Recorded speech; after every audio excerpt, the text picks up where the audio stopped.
فرمان آخری نبی صلی اللہ علیہ وآلہ وسلم، جس نے دن اور رات میں میری طرف شوق و محبت کی وجہ سے تین تین مرتبہ درود پاک پڑھا، اللہ پاک پر حق ہے کہ وہ اس کے اس دن اور اس رات کے گناہ بخش دے۔ پیارے پیارے اسلامی بھائیوں، بے شک سنتوں برا بیان کرنا کار ثواب اور بہت بڑی سعادت کی بات ہے، مگر یہ ذہن میں رہے کہ واعظ و نصیحت پر مبنی بیان کرنا مستحب کام ہے۔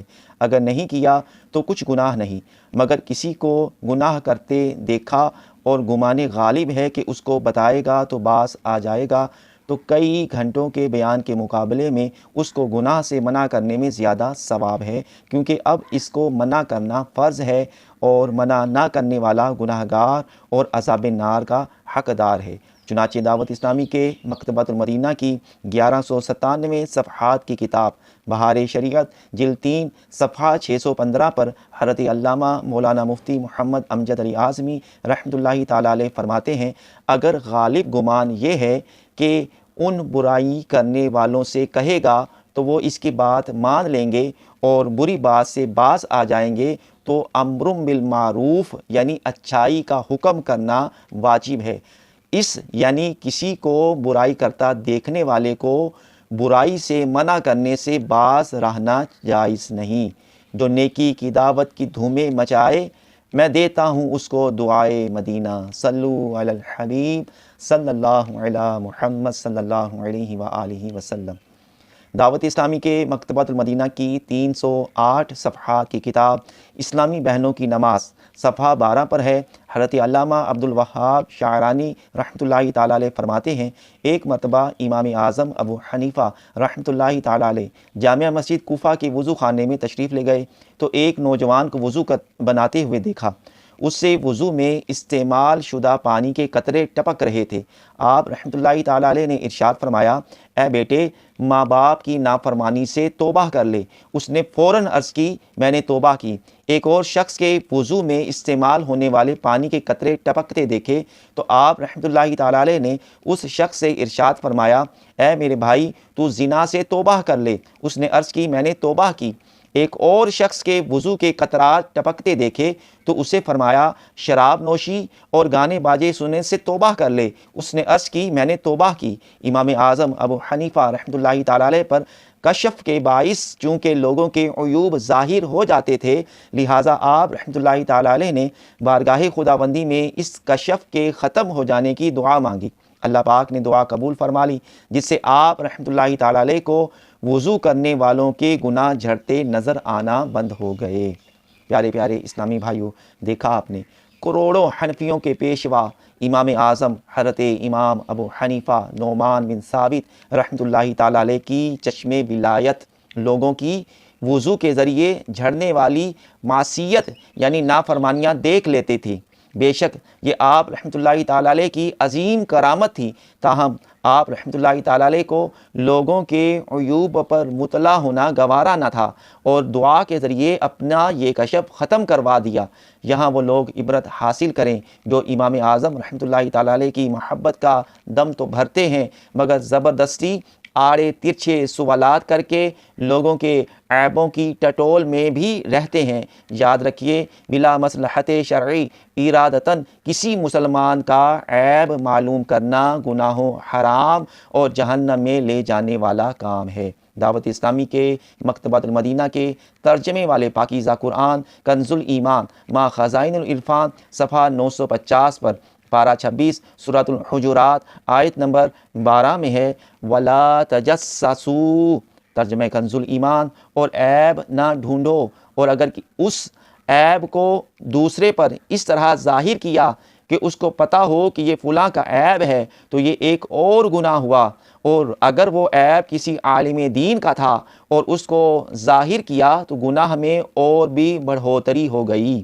چنانچہ حجت الاسلام حضرت امام ابو حامد محمد بن محمد غزالی رحمۃ اللہ تعالیٰ علیہ کیمیائے سعادت میں فرماتے ہیں، عالم کی غلطی بیان کرنا دو وجہ سے حرام ہے۔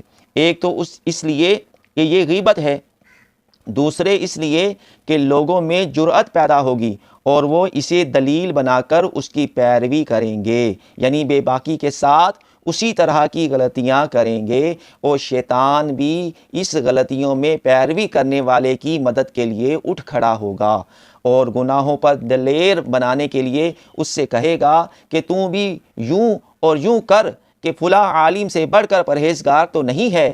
جتنے زیادہ لوگوں کو اس خطا پر مطلع کرے گا، گناہوں میں اضافہ ہوتا چلا جائے گا۔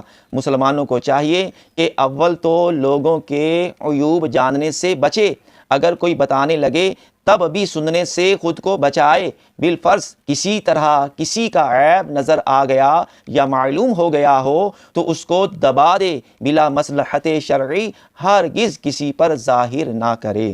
عیب پوشی کے حوالے سے 3 فرامین مصطفیٰ صلی اللہ علیہ وآلہ وسلم ملاحظہ ہوں۔ نمبر 1، جو اپنے مسلمان بھائی کی عیب پوشی کرے، اللہ پاک قیامت کے دن اس کی عیب پوشی فرمائے گا، اور جو اپنے مسلمان بھائی کا عیب ظاہر کرے، اللہ پاک اس کا عیب ظاہر فرمائے گا، یہاں تک کہ اسے اس کے گھر میں رسوا کر دے گا۔ نمبر 2، جو کسی مسلمان کی تکلیف دور کرے، اللہ پاک قیامت کی تکلیفوں میں سے اس کی تکلیف دور فرمائے گا، اور جو کسی مسلمان کی عیب پوشی کرے تو خدائے ستار قیامت کے روز اس کی عیب پوشی فرمائے۔ نمبر 3، جو شخص اپنے مسلمان بھائی کا عیب دیکھ کر اس کی پردہ پوشی کر دے تو وہ جنت میں داخل کر دیا جائے گا۔ یہاں جو مثالیں دی جا رہی ہیں، ان میں عیبوں کی ٹٹول یعنی عیبوں کی تلاش کے ساتھ ساتھ ضمناً غیبتیں، تہمتیں اور بدگمانیاں وغیرہ بھی شامل ہیں۔ اکثر ایسی مثالیں ہیں جن میں نیت کے ساتھ احکام مرتب ہوں گے، مثلا نوکر رکھنے، شراکت داری یعنی پارٹنرشپ کرنے، یا کہیں شادی کا ارادہ ہے تو حسب ضرورت معلومات کرنا گناہ نہیں، بلکہ اس طرح کے معاملے میں جس سے پوچھا گیا اس پر واجب ہے کہ درست بات بتائے، اور اگر اس قسم کے معاملات کی وجہ سے سوال نہ کیا گیا ہو تو غیبتوں اور تہمتوں کے ذریعے اپنے لیے جہنم میں جانے کا سامان کرنے کے بجائے عیب پوشی سے کام لے کر جنت کا حقدار بنے۔ مگر عموماً طرح طرح کے سوالات کے ذریعے عیبوں کی ٹٹول یعنی عیبوں کی معلومات اور کورید میں یہ نیت نہیں ہوتی، بس لوگ پوچھنے کی خاطر پوچھتے رہتے ہیں، اور بسا اوقات خود بھی گناہوں میں پڑتے اور بارہا جواب دینے والے کو بھی گناہ گار کر دیتے ہیں۔ کسی نے مکان کرائے پر لیا تو پوچھنا مکان مالک کیسا ہے؟ یہ سوال فی نفس سے ہی گناہ نہ صحیح مگر کئی گناہوں کا سبب بن سکتا ہے۔ مثلا کرایہ دار نے جواباً کہا معاملات کا صاف نہیں، بہت بد اخلاق اور کنجوس ہے۔ اس طرح 3 عیب کھولے، وہ بھی اگر اس میں موجود ہوں تو ہی عیب کہلائیں گے، اور اب یہ بتانا 3 غیبتیں ہوئیں ورنہ تہمتیں۔ اور اگر صرف اس لیے پوچھا کہ مکان مالک کے عیوب معلوم ہو تو اب یہ عیب ڈھونڈنا ہوا جو کہ گناہوں حرام اور جہنم میں لے جانے والا کام ہے۔ کسی نے مکان کرائے پر دیا تو پوچھنا کرایہ دار کیسا ہے؟ یہ سوال بھی فی نفس سے ہی گناہ نہ صحیح مگر کئی گناہوں کا سبب بن سکتا ہے۔ مثلا مالک مکان نے جواباً کہا بڑا ہی چال باز ہے، کبھی وقت پر کرایہ نہیں دیتا، خواہ مخواہ کی ٹھوکا ٹھوکی کر کے میرے مکان کا حلیہ بگاڑ کر رکھ دیا ہے۔ اس طرح 3 عیب کھولے، وہ بھی اگر اس میں موجود ہوں تو ہی عیب کہلائیں گے، اور اب یہ بتانا 3 غیبتیں ہوئیں ورنہ تہمتیں۔ آپ کا نیا نوکر برابر کام کرتا ہے یا نہیں؟ یہ بھی بلا اجازت شرعی پوچھنا عیب ڈھونڈنا ہے، اور اس سوال کے جواب میں پورا خطرہ ہے کہ جس سے پوچھا گیا وہ نوکر کے بارے میں کام چور ہے، حرام خور ہے وغیرہ کہہ کر گناہ گار ہو جائے۔ رات دیر تک جاگتے رہتے ہو، فجر بھی نہیں پڑھتے ہو، آپ نماز پڑھتے ہیں یا نہیں؟ آپ کے والد صاحب نمازی ہیں یا نہیں؟ تم نے ابھی تک نئے کپڑے نہیں پہنے، عید کی نماز بھی پڑھی ہے یا نہیں؟ رمضان کے مہینے میں کسی سے پوچھنا واہ بھائی آج بڑے فریش یعنی تازہ دم لگ رہے ہو، روزہ بھی ہے یا نہیں؟ اس بار رمضان المبارک میں آپ نے کتنے روزے رکھے؟ کوئی تراویح چھوڑی تو نہیں؟ تم پوری زکوٰۃ نکالتے ہو یا نہیں؟ آپ کی بیوی شریف تو ہے نا، لڑتی تو نہیں؟ یہی سوالات عورتوں میں شوہر کے بارے میں عیبوں کی ٹٹول والے ہیں۔ شادی شدہ بیٹی کی ماں سے پوچھنا آپ کی بیٹی کی ساس اچھی ہے یا نہیں، لڑاکی تو نہیں، روٹی دیتی ہے یا نہیں، بیٹی کو ستاتی تو نہیں، اپنے بیٹے کے کان تو نہیں بھرتی، اور جو اس کی طلاقڑی ننند گھر میں بیٹھی ہے وہ مسائل تو نہیں کھڑے کرتی۔ بیٹے کی شادی کے بعد اس کی ماں سے پوچھنا اب بیٹا آپ کا خیال رکھتا ہے یا نہیں، پہلے کی طرح تنخواہ لا کر آپ کے ہاتھ میں دیتا ہے یا اپنی جورو کے حوالے کر دیتا ہے، بہو نے کالا علم کرا کے اسے اپنی طرف تو نہیں کر لیا، بہو اچھی ہے یا نہیں، تعویذ گنڈے تو نہیں کرتی، زبان دراز تو نہیں، آپ کی عزت کرتی ہے یا نہیں، اس دن فلاں کے گھر سے جو تیز گفتگو کی آواز آ رہی تھی کون کون لڑ رہا تھا؟ ہاں بھائی اس کا شوہر بڑا ظالم ہے، کہیں بیچاری کی بے قصور پٹائی تو نہیں لگاتا۔ دولہا سے پوچھنا سسر صاحب نے جہیز دینے میں بخل سے کام تو نہیں لیا؟ اس دن خوب بن ٹھن کر سسرال پہنچے تھے، سسر صاحب نے لفٹ بھی کرائی کہ نہیں، صحیح طریقے پر آؤ بھگت کی یا نہیں؟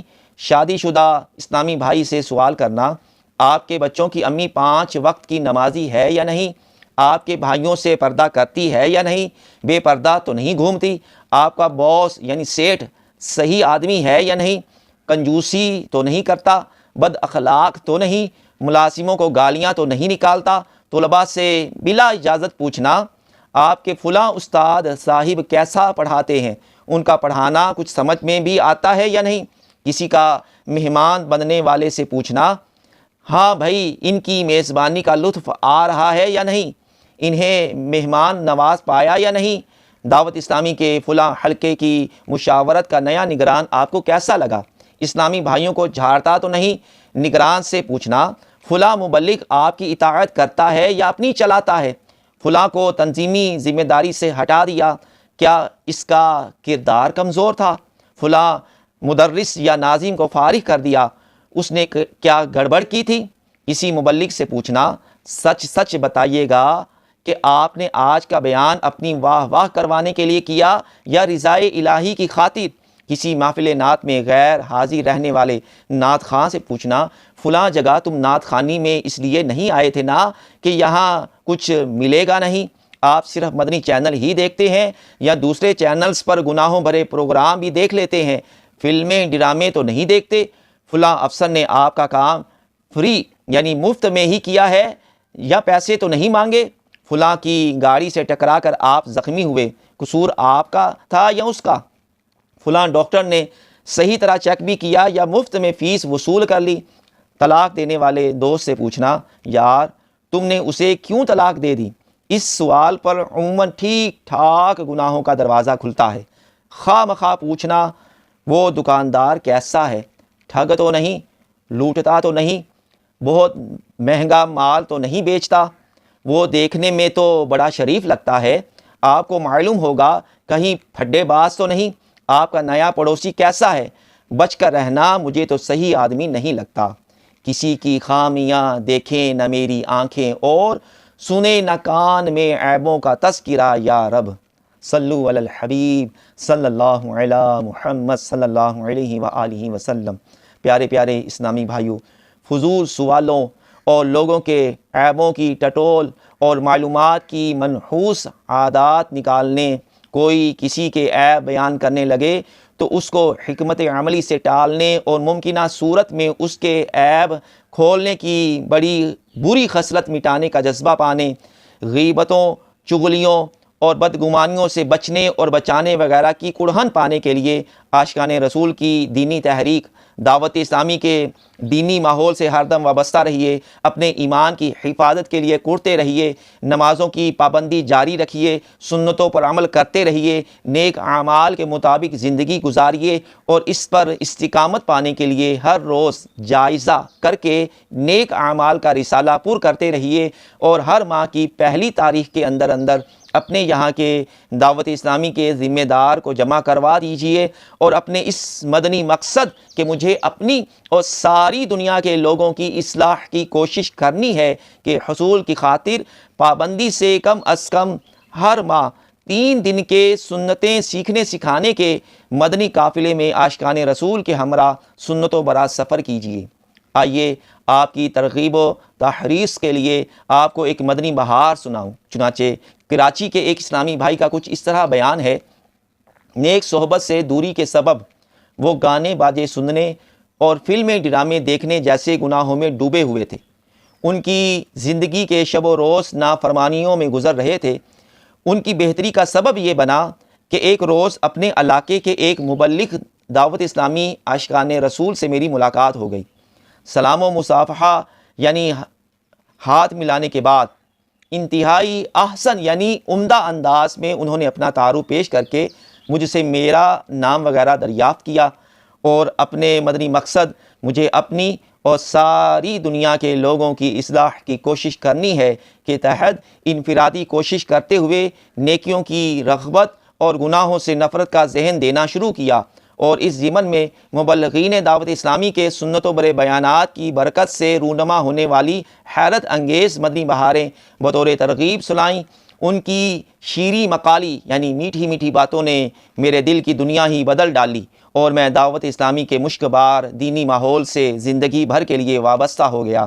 الحمدللہ دینی ماحول کی برکت سے گناہوں سے نفرت، نیکیوں سے محبت اور نمازوں کی پابندی کی سعادت نصیب ہو گئی، اور حقوق اللہ کے ساتھ ساتھ حقوق العباد کی ادائیگی کا بھی ذہن بن گیا۔ ہے فلاح و کامرانی نرمیوں آسانی میں، ہر بنا کام بگڑ جاتا ہے نادانی میں، ڈوب سکتی ہی نہیں موجوں کی طغیانی میں، جس کی کشتی ہو محمد کی نگہبانی میں۔ پیارے پیارے اسلامی بھائیوں، واقعی میٹھے بول میں بڑی تاثیر ہوتی ہے، اور اس سے پتھر دل بھی پگھل کر موم ہو جاتے ہیں، لہٰذا انفرادی کوشش کرتے ہوئے ہمیشہ نرمی پیش نظر رکھنی چاہیے۔ دعوت اسلامی کے مکتبۃ المدینہ کی 1197 صفحات کی کتاب بہار شریعت جلد 3 صفحہ 572 پر حدیث پاک ہے، جو نرمی سے محروم ہوا خیر یعنی بھلائی سے محروم ہوا۔ الہی حسن اخلاق اور نرمی کی سعادت دے، گناہوں پر ندامت دے، صداقت دے، شرافت دے۔ صلو علی الحبیب صلی اللہ علی محمد صلی اللہ علیہ وآلہ وسلم۔ اگر دینی ماحول والے یا والی کے مزاج میں غصہ، چڑچڑاپن اور بد اخلاقی ہوئی تو کامیابی مشکل ہے، لہٰذا اپنے اخلاق درست کیجیے، اور ویسے بھی جسے دعوت اسلامی کے دینی کاموں کی دھن ہو اس کے لیے ٹھنڈے مزاج کا ہونا ضروری ہے، کہ بے جا سختی کرنے سے بارہا کام بنتے بنتے بگڑ جاتے ہیں۔ نرمی کی اہمیت کو اس واقعے سے سمجھنے کی کوشش کیجیے۔ چنانچہ منقول ہے کہ کسی شخص نے مامون الرشید پر احتساب کیا، یعنی کسی خطا پر ٹوکا اور اس سے سختی کے ساتھ گفتگو کی، تو مامون الرشید نے کہا، اے جواں مرد، اللہ پاک نے تجھ سے بہتر افراد کو جب مجھ سے بدتر فرد کے پاس بھیجا تو ان کو حکم دیا کہ اس سے نرمی سے بات کرو، یعنی حضرت موسیٰ اور حضرت ہارون علیہم السلام کو جو تجھ سے بہتر تھے، فرعون جو مجھ سے بدتر تھا کے پاس بھیجا، تو فرمایا فَقُولَا لَهُ قَوْلًا لَيِّنًا، ترجمہ کنز ایمان، تو اس سے نرم بات کہنا۔ صحابی رسول حضرت عقبہ بن عامر رضی اللہ تعالیٰ عنہ کے کاتب حضرت ابو ہیثم رضی اللہ تعالیٰ عنہ فرماتے ہیں، میں نے حضرت عقبہ بن عامر رضی اللہ تعالیٰ عنہ سے عرض کی، میرے پڑوسی شراب نوشی کرتے ہیں اور میں پولیس کو بلا کر انہیں گرفتار کروانا چاہتا ہوں۔ آپ رضی اللہ تعالیٰ عنہ نے فرمایا، ایسا مت کر، انہیں واعظ و نصیحت کر۔ عرض کی، میں نے انہیں منع کیا ہے لیکن وہ باز نہیں آتے، تو اب میں پولیس کے ذریعے ان کو پکڑوانا چاہتا ہوں۔ یہ سن کر آپ رضی اللہ تعالیٰ عنہ نے فرمایا، ایسا مت کر، بے شک میں نے حضور اکرم نور مجسم صلی اللہ علیہ وآلہ وسلم کو ارشاد فرماتے سنا، جس نے کسی کا عیب چھپایا گویا اس نے زندہ درگور یعنی قبر میں ڈالی گئی بچی کو اس کی قبر میں زندہ کیا، یعنی اس کی جان بچائی۔ پیارے پیارے اسلامی بھائیوں، شراب پینا بے شک بہت بڑا اور برا گناہ ہے، مگر جو چھپ کر ایسا کرتا ہو بے شک اسے نیکی کی دعوت دے کر توبہ کے لیے آمادہ کیا جائے، مگر اس کی پردہ پوشی لازمی ہے۔ پیارے پیارے اسلامی بھائیوں، شرابی کے لیے دنیا اور آخرت میں خرابی ہے، اسے توبہ کر لینی چاہیے۔ حصول عبرت کے لیے دعوت اسلامی کے مکتبۃ المدینہ کی 132 صفحات کی کتاب توبہ کی روایات و حکایات میں وارد 2 ایمان افروز حکایات ضرورتاً رد و بدل کے ساتھ پیش خدمت ہیں۔ امیر المومنین مسلمانوں کے دوسرے خلیفہ حضرت عمر فاروق اعظم رضی اللہ تعالیٰ عنہ ایک بار مدینہ منورہ کی ایک پاکیزہ گلی سے گزر رہے تھے کہ ایک نوجوان سے آمنا سامنا ہو گیا۔ اس نے کپڑوں کے نیچے ایک بوتل چھپا رکھی تھی۔ حضرت عمر فاروق اعظم رضی اللہ تعالیٰ عنہ نے پوچھا، اے نوجوان، یہ کپڑوں کے نیچے کیا اٹھا رکھا ہے؟ اس بوتل میں شراب تھی۔ نوجوان کو اسے شراب کہنے کی ہمت نہ پڑی۔ اس نے دل ہی دل میں دعا کی کہ یا اللہ پاک، مجھے حضرت عمر فاروق اعظم رضی اللہ تعالیٰ عنہ کے سامنے شرمندہ اور رسوا نہ فرمانا، ان کے ہاں میری پردہ پوشی فرما لے، میں توبہ کرتا ہوں، آئندہ کبھی شراب نہیں پیوں گا۔ اس کے بعد نوجوان نے عرض کی، یا امیر المؤمنین، میں سرکہ کی بوتل اٹھائے ہوئے ہوں۔ آپ رضی اللہ تعالیٰ عنہ نے فرمایا، مجھے دکھاؤ۔ جب اس نے وہ بوتل آپ رضی اللہ تعالیٰ عنہ کے سامنے کی اور حضرت عمر فاروق اعظم رضی اللہ تعالیٰ عنہ نے اسے دیکھا تو واقعی وہ سرکہ تھا۔ اللہ پاک کی ان پر رحمت ہو اور ان کے صدقے ہماری بے حساب مغفرت ہو، آمین بجاہ خاتم النبیین صلی اللہ علیہ وآلہ وسلم۔ سبحان اللہ، توبہ کی بھی کیا خوب بہار ہے کہ توبہ کی برکت سے شراب سرکے میں تبدیل ہو گئی۔ ایک اور شرابی نوجوان کا واقعہ سماعت فرمائیے جس نے توبہ کر کے بہت بلند مقام حاصل کیا۔ چنانچہ حضرت عتبہ الغلام رحمۃ اللہ تعالیٰ علیہ نوجوان تھے اور توبہ سے پہلے فسق و فجور اور شراب نوشی میں مشہور تھے۔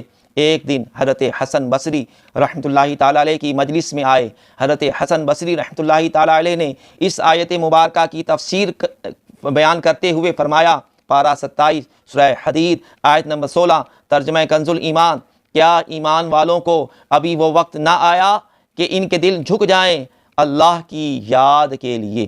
آپ نے اس قدر مؤثر بیان فرمایا کہ لوگوں پر گریہ یعنی رونا طاری ہو گیا۔ ایک نوجوان کھڑا ہوا اور کہنے لگا، یا سیدی، کیا اللہ پاک مجھ جیسے فاسق و فاجر کی توبہ قبول کرے گا جب میں توبہ کروں؟ حضرت شیخ رحمۃ اللہ تعالیٰ علیہ نے فرمایا، بے شک اللہ پاک تیری توبہ قبول فرمائے گا۔ جب عتبہ الغلام رحمۃ اللہ تعالیٰ علیہ نے یہ بات سنی تو ان کا چہرہ زرد پڑ گیا، سارا بدن کانپنے لگا، چلائے اور غش کھا کر گر پڑے۔ جب انہیں ہوش آیا تو حضرت حسن بصری رحمۃ اللہ تعالیٰ علیہ نے اس کے قریب آ کر یہ اشعار پڑھے، اے رب العرش کی نافرمانی کرنے والے نوجوان، کیا تو جانتا ہے کہ گناہ گاروں کی سزا کیا ہے؟ نافرمانوں کے لیے گرجنے والے جہنم ہے جس میں گرج ہوگی، اور جس دن پیشانیوں سے پکڑے جائیں گے اس دن غضب ہوگا۔ پس اگر تو آگ پر صبر کر سکے تو نافرمانی کر لے، ورنہ نافرمانی سے دور ہو جا۔ تو نے جو گناہ کیے ہیں ان میں تو نے اپنے نفس کو پھنسا دیا، تو اب نجات کے لیے کوشش کر۔ عتبہ الغلام رحمۃ اللہ تعالیٰ علیہ پر رکت طاری تھی۔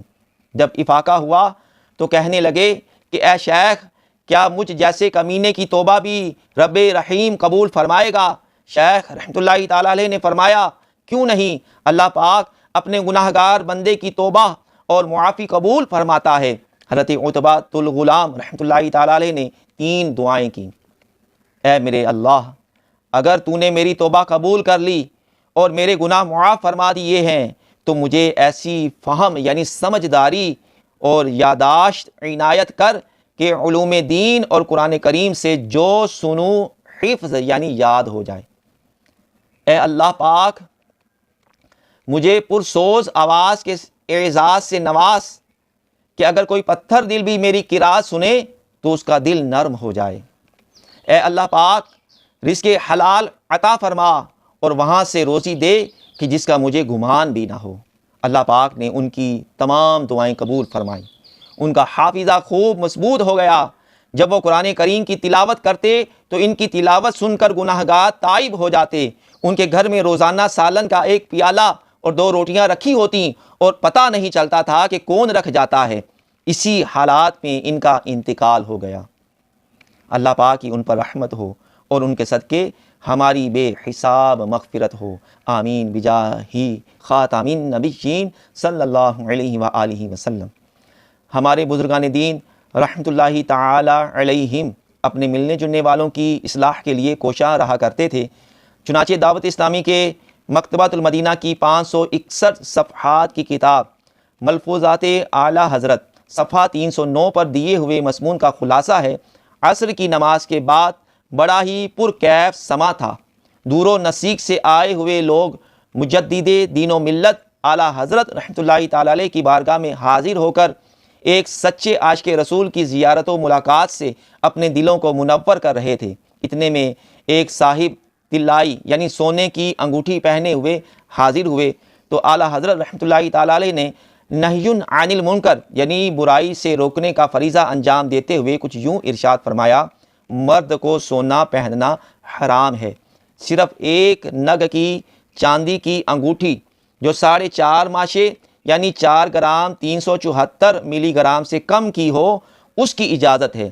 جو کوئی مرد سونے، تانبے یا پیتل وغیرہ کسی بھی دھات یعنی میٹل کی انگوٹھی پہنے یا چاندی کی 4.5 ماشے یا اس سے زیادہ وزن کی ایک انگوٹھی پہنے یا کئی انگوٹھیاں پہنے، اگرچہ سب مل کر 4.5 ماشے سے کم ہو تو اس کی نماز مکروہ تحریمی ہے، یعنی جس کا اعادہ کرنا یعنی اس نماز کو دوبارہ پڑھنا واجب ہے۔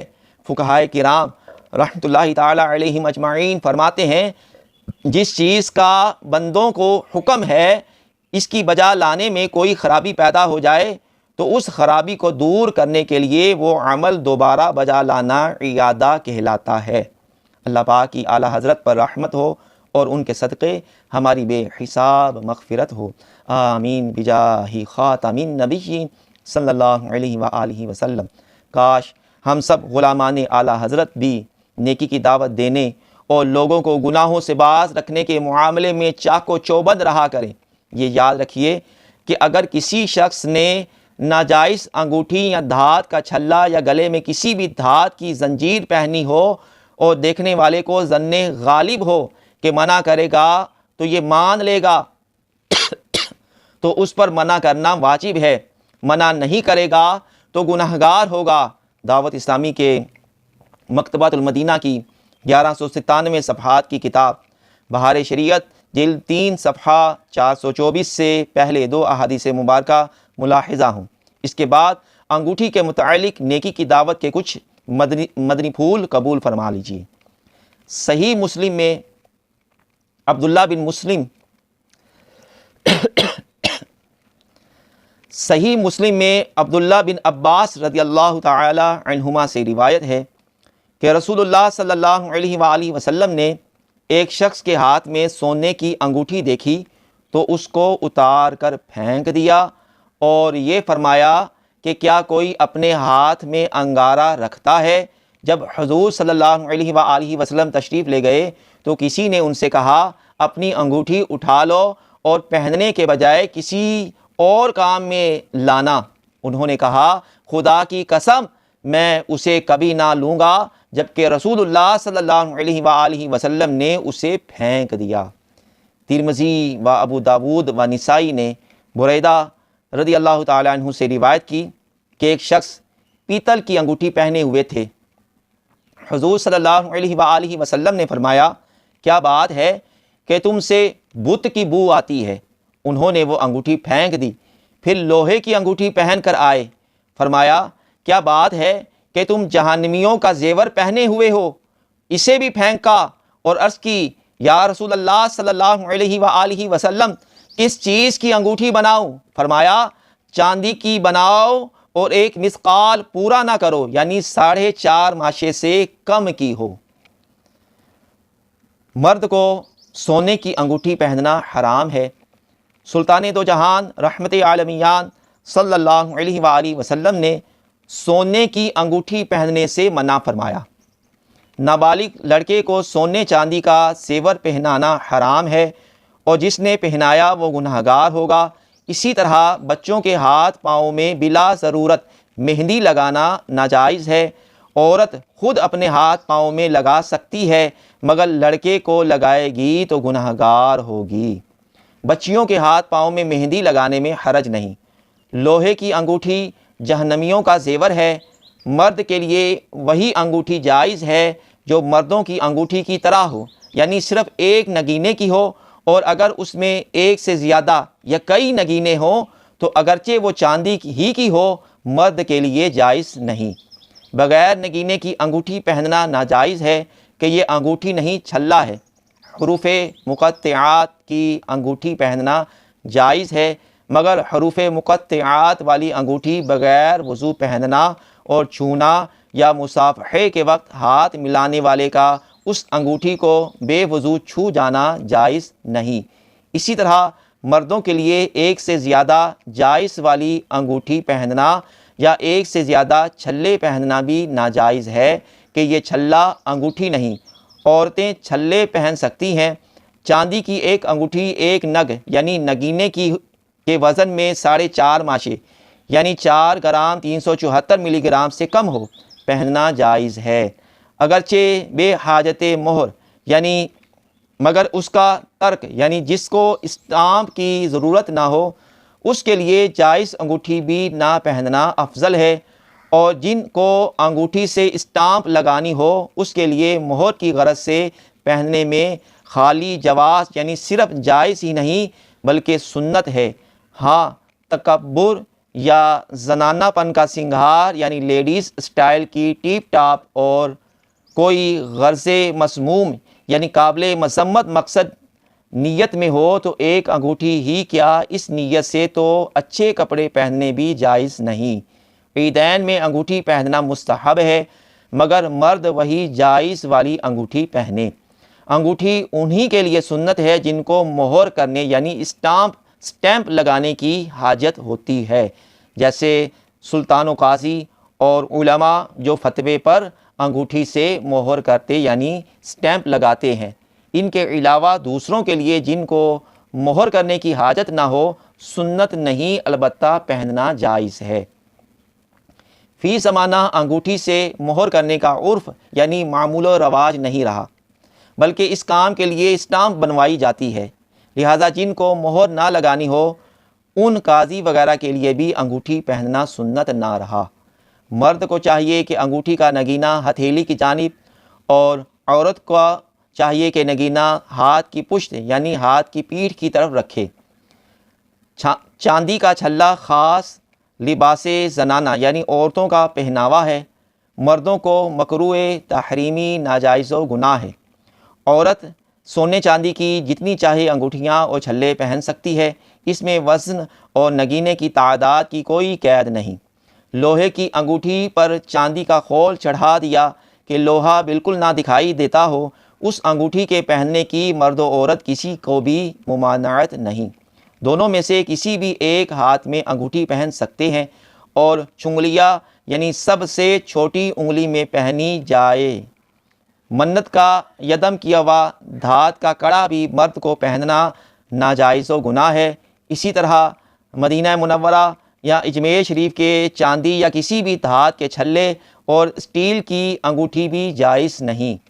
بواسیر اور دیگر بیماریوں کے دم کیے ہوئے چاندی یا کسی بھی دھات کے چھلے بھی مردوں کے لیے جائز نہیں ہیں۔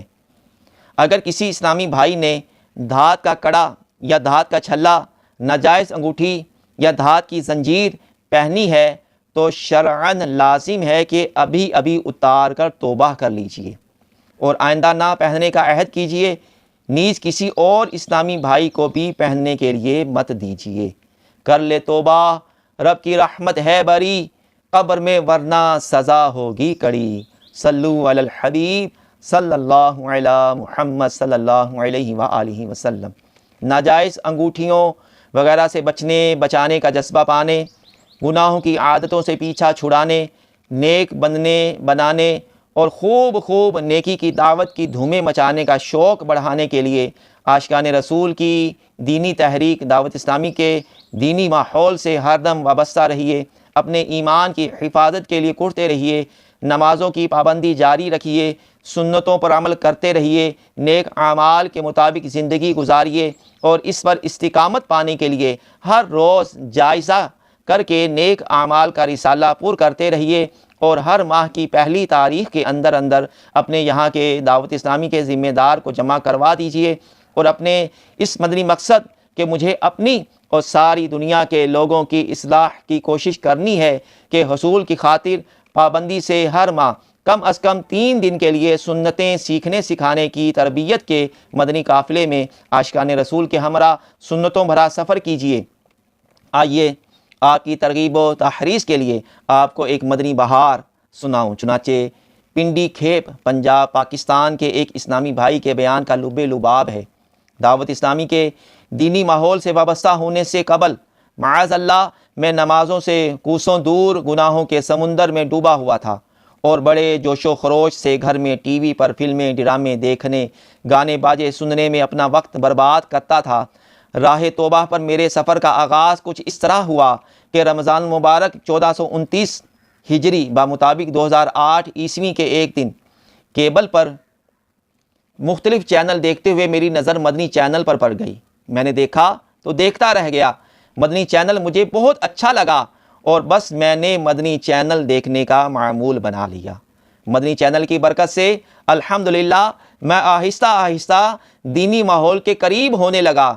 شوال المکرم 1429 ہجری کے آخری عشرے میں دعوت اسلامی کا بین الاقوامی سنتوں بھرا اجتماع مدنی چینل پر براہ راست دکھایا جا رہا تھا۔ اجتماع کے آخری دن خصوصی نشست میں مدنی چینل پر مبلغ کا رقت انگیز بیان بعنوان ظلم کا انجام سن کر ہم سب گھر والے خوف خدا سے لرز اٹھے۔